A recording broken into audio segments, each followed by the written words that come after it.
آج ہم لوگ نا ہر آدمی اپنے عمل پر نازاں ہے اور فخر کر رہا ہے. ہر کوئی کہتا ہے کہ میں نمازی ہوں اور یہ بے نمازی ہے، میں اچھا ہوں اور یہ برا ہے.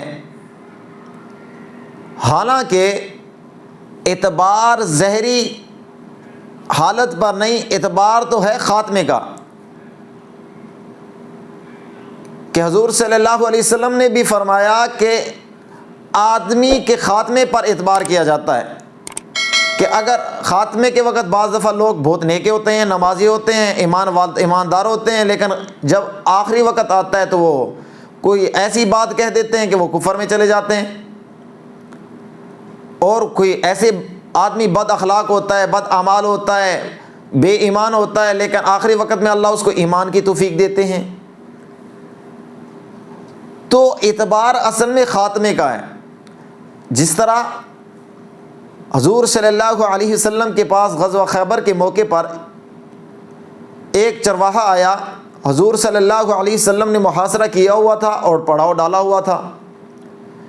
یہودیوں کا ایک چرواہا آیا اور دیکھا کہ یہ تو ایک مجمع ہے، جا کر میں دیکھوں یہ کیا کہتے ہیں، یہ کون لوگ ہیں.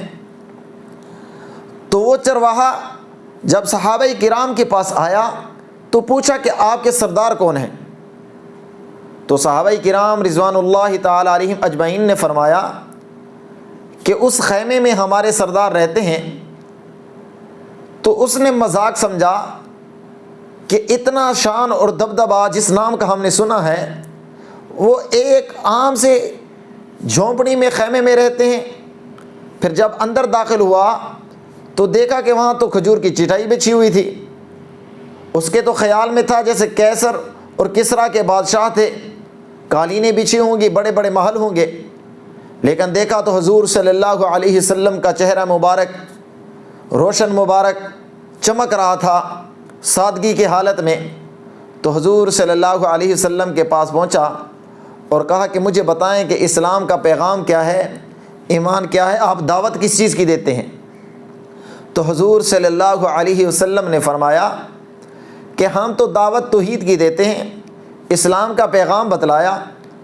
تو اس نے کہا کہ یا رسول اللہ، اگر میں اسلام لے آؤں تو مجھے اس کے بدلے میں کیا ملے گا؟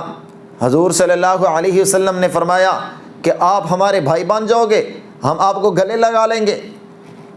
تو اس کو یقین نہیں آ رہا کہ میں ایک چرواہا، جسم سے بدبو اٹھ رہی، میلے کپڑے، صرف کلمہ پڑھنے کی وجہ سے یہ جو جہان کا سردار ہے، جس کی دبدبے سے لوگ ڈر رہے ہیں، یہ مجھے اپنا لے گا.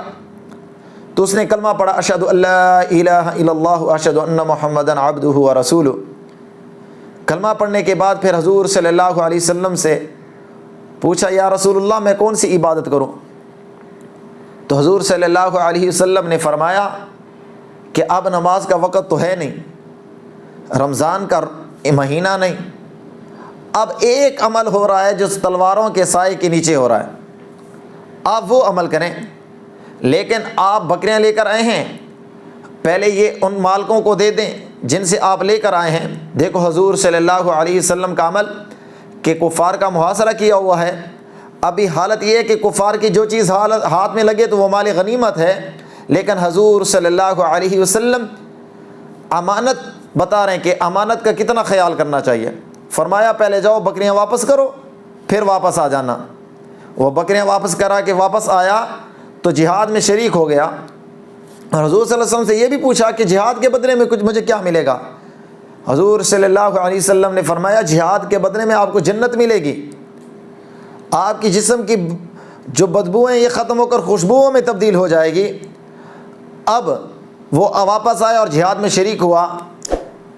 جب لڑائی ختم ہوئی تو صحابہ کرام نے ایک جگہ مجمع جمع کیا ہوا ہے. تو حضور صلی اللہ علیہ وسلم نے پوچھا اے صحابہ کرام آپ کیوں جمع ہیں؟ تو صحابہ کرام رضوان اللہ تعالی علیہم اجمعین نے فرمایا یا رسول اللہ ایک ایسا آدمی ہے جس کو ہم پہچانتے نہیں، شہداء کے درمیان ایک ایسا آدمی ہے جس کو ہم پہچانتے نہیں. تو حضور صلی اللہ علیہ وسلم نے فرمایا مجھے دکھلاؤ. جب حضور صلی اللہ علیہ وسلم کو دکھلایا گیا تو حضور صلی اللہ علیہ وسلم نے فرمایا کہ آپ لوگ اس کو نہیں پہچانتے، میں اس کو پہچانتا ہوں، میں اس کو پہچانتا ہوں. تو حضور صلی اللہ علیہ وسلم نے فرمایا یہ تو فلاں صحابی ہے. تو حضور صلی اللہ علیہ وسلم نے فرمایا کہ اس کو تو ملائکہ غسل دے رہے ہیں.